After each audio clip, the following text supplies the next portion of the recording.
Hey guys, it's Ken from the WCC and LHQ West channel, and today I want to talk about Love Live Sunshine over here. And we talked about this deck in our first discussion video, saying that it's going to be pretty good going into Bushrode Springfest 2022. But I feel like, despite being about 4 years old, this deck doesn't really get the recognition or understanding that a lot of people really think that it deserves. So here I'm going to talk about the deck a little bit and why we think it's good going into Springfest. So that's the deck code just over there. We're going to put the link in the description too, so you can check it out later. So this is the deck that I used going into Bushrode Springfest Online 2021 and placed top 8. I think everyone else on the team, so Darcy, Brandon, Hatsu, when they topped with the deck, their deck was maybe 46 cards, about the same, so there's not really that much deviation, and I'm not really going to talk about the build in depth today. I'm just going to talk about why we think it's good. So there's two major reasons here, and the first one is just how kind of overpowered the MIRAI Ticket package is. So let's go over that first. So firstly, there's this one, MIRAI Ticket Chikatakami. If you have MIRAI Ticket Rico in your clock, that is this card over here. You can play this card at level 2, and when it's played from hand, you can pay an additional 1 stock to bring out the level 3 Yor. Yor over here is this card. When it's on the field, it gives 2k to all of the Chika, that's the card we just looked at. And then when it attacks, you reveal the top card of your deck, and if that card is a music character, you burn X equal to that card's level. And then finally, Rico over here is a level assist, 500 times level to the cards in front, and you can discard a card and rest this to reveal the top card of your deck and salvage a level X or lower card, where X is the level of the revealed card. So why is this so overpowered? Let me think. So first of all, there's this Chika. So sat alone, she doesn't look that great. She just doesn't really have any effect on her own aside from bringing out a card. But if you think about this effect, what you're doing is you're paying 1 stock to effectively salvage and then immediately play out a level 2 character. And most salvage effects in this game cost 1 resource in some way.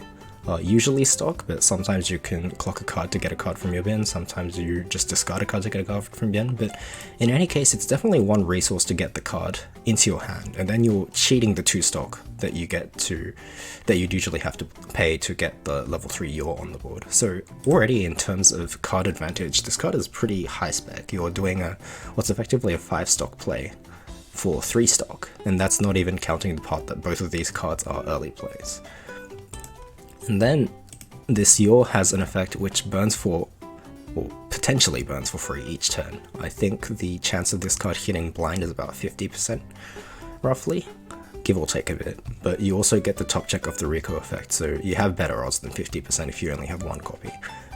And then, because of this, what you're doing is for 3 stock, you're getting good value on damage and board, or card advantage if you want to put it that way, which means that it's really hard for a conventional deck to trade favorably with this. Because let's think about anti-change bombs. So anti-change bombs are a 1 stock, 1 card answer to early plays. The value of them is that you pay less stock than a 2 stock early play to out what they played. You do open a lane, but you know, it gets the job done if all you want to do is trade resources. But the problem here is, if you answer the Yor came out for 1 stock, so what you're actually doing is you're using 1 card, 1 hand to answer something that your opponent, one hand, 1 stock, to answer what your opponent got for 1 stock only because this card didn't come out, the Yor didn't come out of their hand. And then they've done 2 damage from the Yor attack, and then they may have burned you with the Yor's effect, and then you also leave an empty lane, so +1 damage from the direct attack next turn. And you're just poking for 1, so you're really losing out hard in terms of both card advantage and the damage race. And then other conventional answers might be an anti-change counter. Anti-change counters, again, they usually cost whatever the cost of the conventional counter effect is, so the 1 card in hand, maybe 1 stock, and then you'd have to discard 2 cards or pay 2 and sack something. So in every case, you're always losing out on at least damage or hand, if not both. And if you are losing out on only one of them, you usually have to pay a significantly higher cost than your opponent, on top of your opponent sort of having to play into it. Like, Yor can just side attack, it still keeps the card on the board, it still does damage. There's just a lot of ways that this card can be leveraged to make the mid game more, it's more advantageous for Love Live Sunshine, because you can never trade favorably with this. And then on top of that, you have Rico, so every time you want to go in with you can check the top card of your deck, make sure it's a level 1 or higher card. If it's not, well, you can attack with something else first, you can brainstorm, you can use a card ski, remove the top card of your deck and try again. There's just a bunch of ways you can do that. So yeah, this set is really overpowered. There's no other set, I think, since this card which does anything remotely close to this. Okay, maybe that's GGO, but GGO's version is incredibly nerfed. The burn isn't free, the power line is lower, there's not really much room to compare and say that the GGO has its merits. It does, technically, but in Love Live Sunshine it's always just gonna be better. So yeah, despite the rest of the deck being kind of mediocre, below average even, I would say that this set really can just carry games sometimes so hard. And you know, you might think of this as an RNG machine, you know, sometimes you're gonna miss, sometimes your opponent's gonna cancel a lot, but even then, what you're doing, you're basically allowed to just use this Mirai Ticket package to, you know, turn the game into an RNG machine despite your early game being kind of subpar. And then on top of that, you can just, your odds are better even though it's quote unquote RNG, because you know, you're the one doing the damage, you have the initiative, you get to do everything here. So I think I've kind of explained why this is so overpowered going into Reason 1. So the second reason I'd say that this deck is really good going into Springfest is because it does well against Mushoku, or specifically the 8 standby variant of Mushoku Tensei, quote unquote jobless reincarnation, I think that's what the English version is called.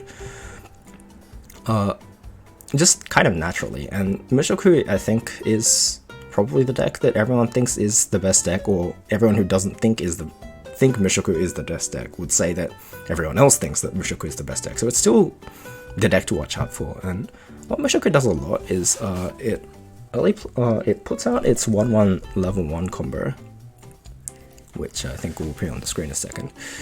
The 1/1 level 1 combo, here we are, which gets to 7/5 and then 8/5 when you reanimate the 2/2, going to 8/5, and you put 2 of these on the board and you get some card advantage, and your opponent has some difficulties to get rid of both of these level 1 Eris combos. Here's the 2/2 that it reanimates. Yep, so Glib 1k.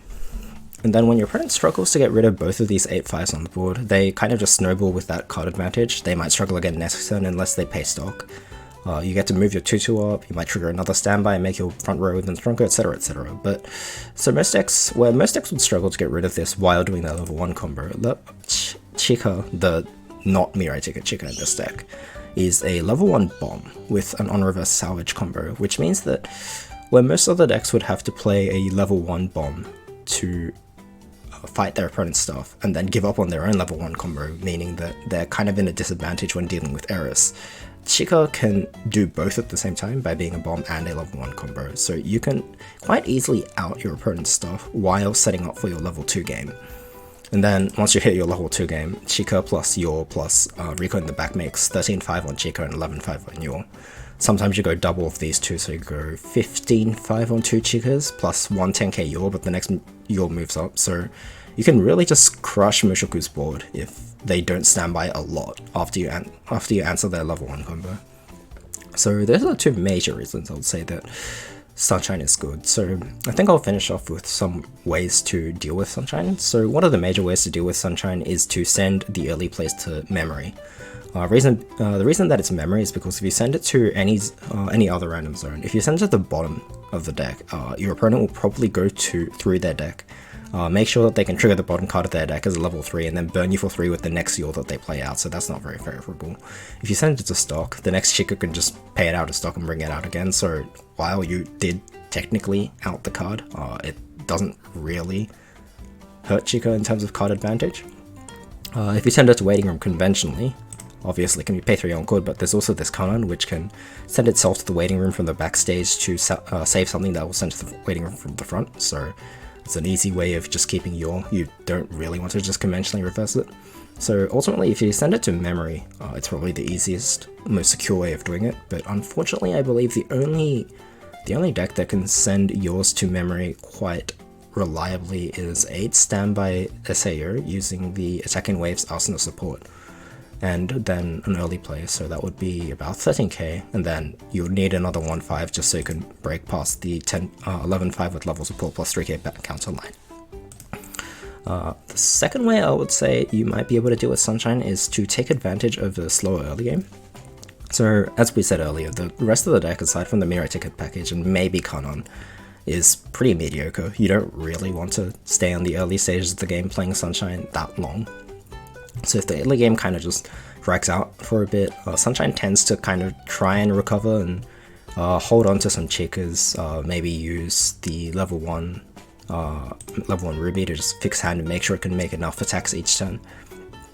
And try and save some resources so you can go into level 3. But if you can save enough resources yourself while taking advantage of that early game, so you can make your deck compression better and fight the Mirai Ticket package, I think that would be pretty advantageous. And the third and last one I would say is take advantage of the fact that Sunshine doesn't have stock swap. So Sunshine does have a decompressor or Fumio, depending on what you want to call it, which I'm not playing in this list, but I think a lot of people in Springfest would if they're playing this deck.